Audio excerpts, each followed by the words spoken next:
Hello there, my Nerdyy Nawg-Dawgs. Tuning in really quickly because I found a new tool. Yay!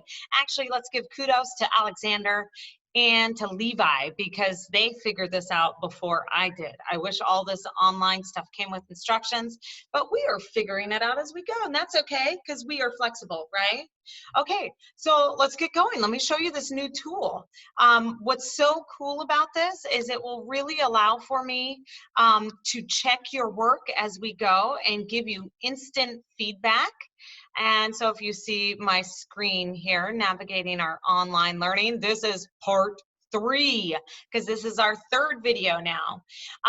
But this one tool in particular will allow us to, you to submit your work and for me to keep it all in one location. I can respond to it right there. I can grade you right there, and I can assign points right there, which also means that you can see it all right there. Yay, go team. Okay. So let's look at where that new tool is, shall we? So submitting your work via a Teams assignment. So this is going to be my preferred method when I assign an Outlook page, when I assign some sort of writing activity, okay? Because I can check it right then and there. So how does that work, or what does that look like? Well, if you go to your independent study work group, Shazam, and open that up, and then you go to, and oh, there's my bouncing arrow, making sure you know which icon that is, which you should know by now. Cheese, thumbs up. Okay. So if you go to an assignment, so last week we had our science output page, and if you see where my mouse is going crazy, circling that around there, if you go to that assignment and open that assignment, which I think most of you were able to manage this last week, it should show up and look something like this for you. I'm able to leave you the instructions. I'm able to leave you any video links. I left you a picture of the vocabulary, and then I also left you the output page. Now, here's what I didn't know before. There's a couple things that you can do. So I was having you copy and paste the output page. That's an extra step. You don't even need to do that because let me show you how much easier this is about to get. Then you can open the output page assignment. And in this case, this last week, it looks something like that. Then your next step can be as easy as download the page, okay? Download the page, and you can see behind my big head there that there's the download button. So you could find download from those 3 little dots. If I move my head, open it, download it, and then you can actually type it in. I'm trying to move my head, not make my head bigger.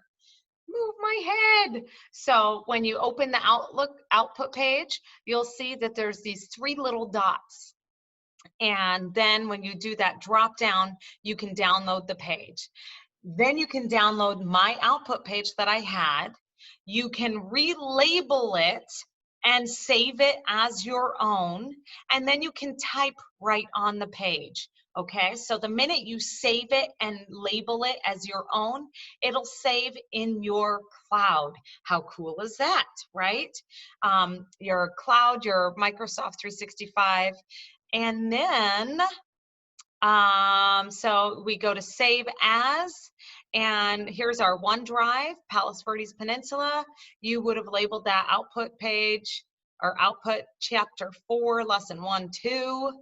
And then your next step is to go back to that assignment, return to that original assignment, and right down at the bottom, it says add work. If you can add your work right there on the assignment itself, it allows me to open it from our assignment page. And then imagine if I'm opening 60 different assignments, I can do it all right there instead of having to go back to my shared drive. And then another part of that is I can add commentary, I can grade it all right there in the assignment. So this is my preferred method. If you can start to upload your work there, that would be amazing, because then I can check it all right there and give you credit and score it. If you notice, I will start to add points there and you can keep track of that.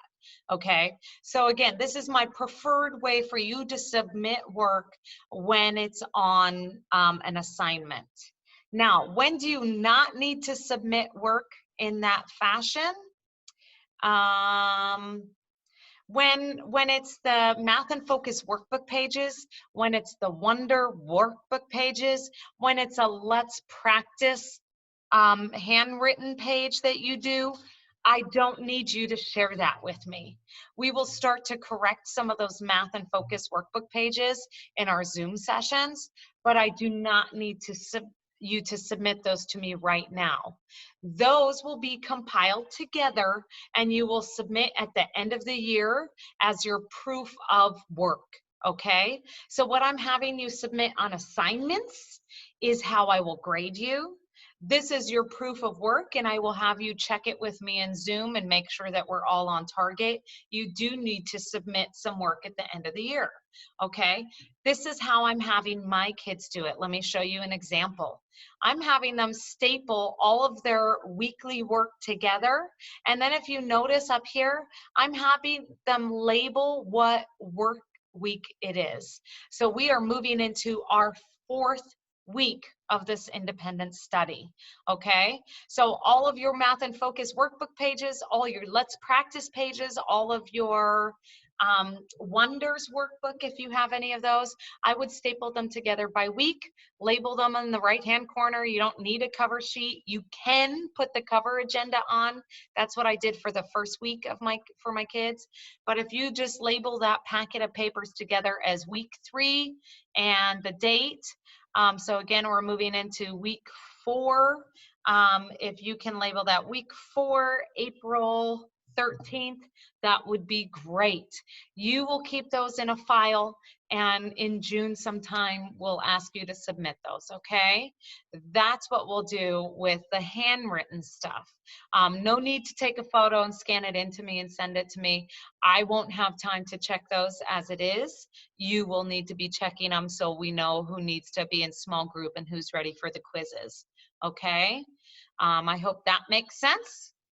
Then there's another thing, I believe Ms. Cummins showed this to you, but you can scan a document with your iPhone or with your iPad. It's so super easy. You would go and open the app that's called Notes.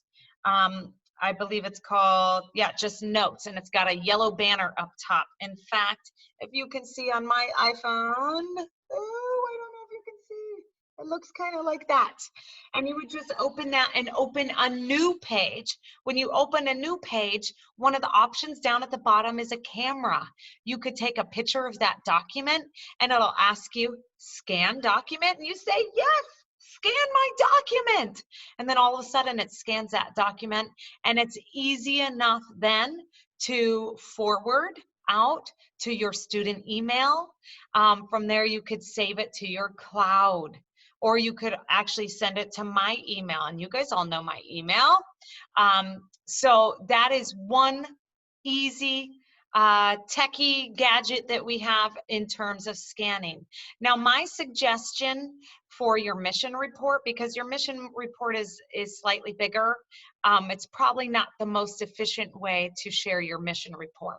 I think the easiest way to share your mission report is on the cloud. Okay, so if you haven't already started typing up in a Word document your mission report, that's probably the easiest, most efficient way to share it. You can upload photos onto your document there. Just always make sure you label the page and then share with your teacher.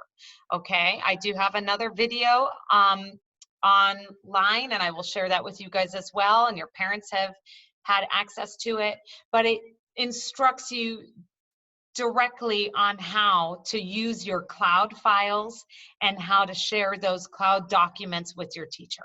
Okay, exciting, new technology, yay! I'll see you guys on the flip side. Bye for now.